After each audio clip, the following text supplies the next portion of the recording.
ஆண்டவரை துதிக்கிறோம். செப்பனியா 3:17 அவர் தமது அன்பின் நிமித்தம் அமர்ந்திருப்பார். அல்லேலூயா.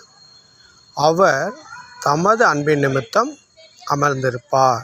அல்லேலூயா. முன்னாடி கர்த்தர்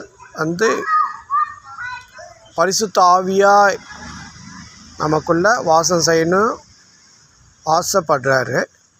ஆனால் நம்மளுடைய மீறுதல் நிமித்தம் அநியாக்கிரம் நிமித்தம் வந்துட்டு போகிற மாதிரியே இருந்தார். ஆனாலும் அதான் வேதம் என்ன சொல்லுதுன்னா, அவர் அநியாயம் செய்யவில்லை. நம்ம அநியாயம் அக்கிரமம் பண்ணால் கூட அவருடைய வேதம் சொல்லுது அவர் அநியாயம் பண்ணவில்லைன்னா அவர் தமது அன்பின் நிமித்தம் அமர்ந்திருக்கிறார்னு சொல்கிறார். தேவன் நம்மளை விட்டு போகிற தேவன் அல்ல, நம்மளோடு இருக்கிற தேவன்.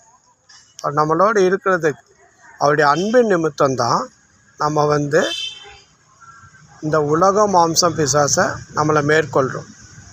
நம்ம பவுல் அதான் சொல்கிறார், நான் பலவீனமாக இருக்கிறேன், ஆனாலும் அவருடைய பலத்தினாலே நான் பலன் பெறுகிறேன்னு சொல்கிறார். நான் பலவீனமாக இருந்தாலும் அந்த பலவீனத்தில் அவருடைய பலன் பூரணமாய் விளங்குன்ற அந்த பலன் விளங்குறதுனால தான் நாம் இன்றைக்கு வரைக்கும் உலக மாம்சம் பிசாசை ஜெயிக்கிறோம். நீதிமான் விழுந்தால் கூட எழுந்திருப்பான் வேதம் சொல்லுது. அல்லேலூயா.